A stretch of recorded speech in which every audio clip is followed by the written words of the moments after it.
안녕하세요, 여러분. 오늘은 우리가 열왕기 상하를 함께 나누도록 하겠습니다. 이스라엘의 역사를 통치자로 우리가 살펴본다면 아브라함으로부터 시작된 역사는 족장의 역사라고 할 수가 있습니다. 나라라기보다는 한 어떤 공동체, 부족의 역사라고 할 수가 있죠. 그리고 이제 모세부터는 정말 거대한 민족의 역사가 시작이 되고요. 모세와 여호수아, 하지만 여호수아가 죽은 후에는 뚜렷한 지도자가 나타나지 않습니다. 이때는 혼돈기라고 하여서 여러 사사들이 등장하게 됩니다. 사사 시대가 저물고 이제 드디어 이스라엘에도 왕정 시대가 열리게 되는데요. 첫 번째 왕으로 사울 왕이 세워지게 됩니다. 그리고 두 번째 왕으로 다윗 왕이 세워지고요. 이 내용이 지난 시간 우리가 배웠던 사무엘 상하의 내용이라 했습니다. 이제 오늘 우리가 열왕기 상하를 볼 텐데, 먼저 열왕기 할 때 열이라는 단어는요, 나열하다라는 뜻이에요. 배열하다, 나열하다. 왕기, 왕들의 기록을 나열하다라는 뜻으로 열왕기 이렇게 부르게 됩니다. 열왕기 상의 처음 시작은 다윗의 마지막 노년의 모습이 담겨져 있습니다. 다윗이 나이가 들어서 이제 죽을 날이 많지 않게 되는데, 자녀들이 이제 왕이 되어보려고 왕이 되어보려고 하였습니다. 그때 다윗은 솔로몬을 왕 후계자로 세우게 되고요. 솔로몬이 드디어 왕이 되는 장면이 나타나게 됩니다. 이제 문제는 솔로몬이 왕이 될 때 그 나이는 아주 어리다라는 얘기예요. 정확한 나이는 성경에 나와 있지 않지만 대략 학자들은 15살에서 한 20살 사이라고 보고 있습니다. 어린 나이에 왕이 되다 보니 솔로몬은 심적으로 많은 부담이 있었는데요. 어느 날 솔로몬은 일천번제를 하나님께 드리게 됩니다. 그런데 그날 밤에 하나님께서 꿈에 나타나셔서 솔로몬에게 소원을 말하라고 이야기합니다. 그때 솔로몬은 어떤 소원을 이야기했냐면 지혜를 달라고 합니다. 근데 정확히 말하면 지혜라기보다는요, 백성들의 소리를 들을 수 있는, 백성들의 소리를 들을 수 있는 마음을 달라고 합니다.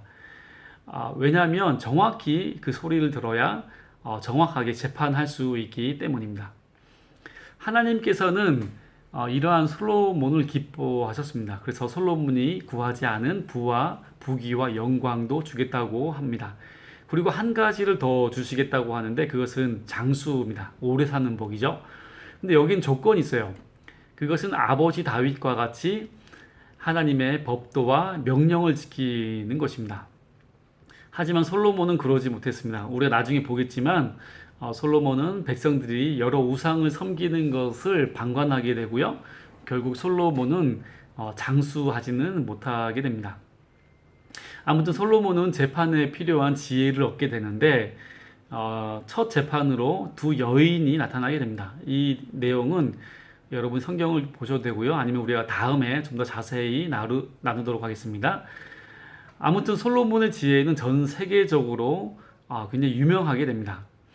이렇게 솔로몬의 시대는 아주 평화로운 시대가 되는데요. 이스라엘 역사상 전쟁이 한 번도 없었던 시기가 바로 이 솔로몬의 시대라고 할 수가 있습니다. 하지만 솔로몬은 다른 나라들과 서로 침략하지 않겠다라는 서로 불가침 조약을 맺게 되는데 그 약조로 각 나라의 왕들의 그 딸들과 결혼을 하게 됩니다. 그래서 그 배우자가 무려 1000명이 넘는 그런 배우자들이 솔로몬의 아내로 있게 된다는 거죠. 솔로몬의 가장 큰 업적 가운데 하나는 하나님이 거하시는 성전을 지었다라는 것입니다. 그 이전까지는 하나님께서 성전이 아니라 성막이죠, 성막. 텐트에 하나님의 법궤가 안치되어 있었습니다. 다윗도 이것을 알고 있었어요. 그래서 다윗은 늘 그것이 마음의 부담이었습니다. 그래서 자신이 하나님이 거하실 성전을 크게 지으려고 했지만, 하지만 하나님께서는 다윗은 군인이었기 때문에 그 손에 피가 많이 묻어서 다윗이 아닌 그 다음 아들 시대에 성전을 짓도록 허락하시게 됩니다. 그래서 이제 솔로몬이 성전을 짓게 되고요. 이제 솔로몬이 이제 나이가 많아지게 되어서 이때 큰 실수를 범하게 되는데, 아까 전에 나누었던 것처럼 각 나라의 그 왕들의 딸들을 이제 아내로 맞이할 때에 그 나라의 우상까지도 같이 나라에 들어오게 되고, 그 우상을 섬기는 그 산당들을 국내에 짓는 것을 솔로몬이 허락하게 된다는 것입니다. 하나님께서는 이것을 굉장히 못마땅하게 생각하셨지만 아버지 다윗을 생각하여서 솔로몬 시대에는 그대로 넘어가겠다 하셨고요. 그 다음 시대에 벌을 내리시겠다고 하게 됩니다. 이제 솔로몬이 죽고 그 아들 르호보암이 왕이 되는데, 그때 이제 솔로몬의 통치를 못마땅하게 생각했던 민족의 대표들이 르호보암을 찾아옵니다. 그리고 노동을 줄여줄 것을 요구하는데요. 하지만 르호보암은 거절하게 됩니다. 그래서 민족의 대표들은 더 이상 왕을 섬기지 않겠다라고 하여서 떠나게 되는데요. 이렇게 해서 이스라엘이 이제 두 개의 나라로 나뉘게 됩니다. 이스라엘 12지파 가운데 10지파가 모여서 북쪽으로 이제 나라를 세우는데, 그것 우리가 북이스라엘이라고 부르고요. 그리고 르호보암이 있는 유다를 비롯한 베냐민 지파를 합쳐서 두 지파가 남유다라고 이제 부르게 됩니다. 이렇게 열왕기 상하의 내용은 이제 남북 전쟁의 역사라고 할 수도 있습니다.